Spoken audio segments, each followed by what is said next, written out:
बांग्लादेश में तख्ता पलट के पीछे कौन है?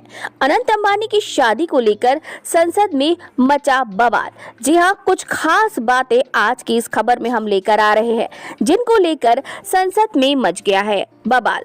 राहुल गांधी ने मंगलवार को सरकार की ओर से बांग्लादेश के हालात पर बुलाई गई सर्वदलीय बैठक में कुछ सवाल पूछे। उन्होंने कहा कि क्या पड़ोसी देश के इस घटनाक्रम के पीछे पाकिस्तान की कोई भूमिका हो सकती है?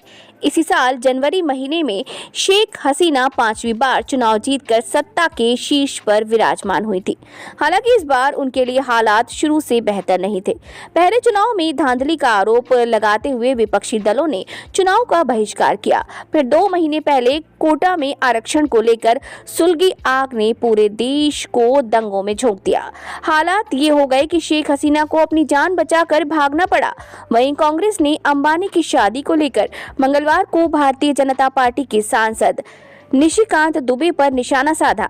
यह आरोप लगाया कि उन्होंने लोकसभा में झूठा दावा किया है।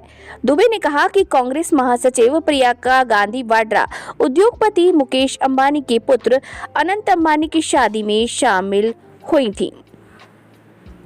बांग्लादेश की कल तक प्रधानमंत्री रही शेख हसीना आज शरण की मोहताज हैं। वो 5 अगस्त को पीएम पद से इस्तीफा देकर भारत आ गई थी और फिलहाल यही हैं। कहा जा रहा है कि वो ब्रिटेन में शरण लेना चाहती हैं, जहां उनकी बहन रहती हैं। लेकिन इसी बीच ब्रिटेन से शरण की उम्मीद लगाए शेख हसीना को झटका लगा है। ब्रिटेन ने बातचीत में कहा कि हमारे इमिग्रेशन रूल्स किसी व्यक्ति को शरण के लिए आने या अस्थायी तौर पर रहने की परमिशन नहीं देते।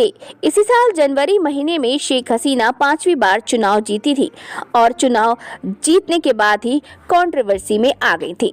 इस बार संसद में कुछ बातें गूंज रही हैं, जिसमें शेख हसीना और अनंत अंबानी की शादी तो है ही, इसके अलावा एनसीईआरटी की किताबों से नहीं हटाई जाएगी संविधान की प्रस्तावना। सरकार ने ये बात साफ तौर पर कह दी है। एनसीईआरटी की किताबों से संविधान की प्रस्तावना को हटाने के आरोप पर मंगलवार को केंद्रीय शिक्षा मंत्री धर्मेंद्र प्रधान ने जवाब दिया। उन्होंने इस आरोप को पूरी तरह निराधार बताया कि प्रस्तावना को एनसीईआरटी के पाठ्य पुस्तकों से हटा दिया गया है।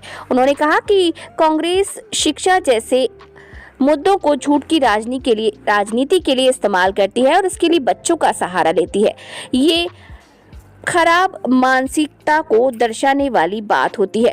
तो फिलहाल अभी संसद में कुछ सवाल गूंज रहे हैं, जो कि हमने आपके सामने लाकर रख दिए हैं। आपको इस बारे में अगर कुछ कहना है तो आप कमेंट बॉक्स में कमेंट करके ज़रूर कहें और वीडियो को लाइक, शेयर और सब्सक्राइब ज़रूर करें अगर आपको ये वीडियो पसंद आया तो।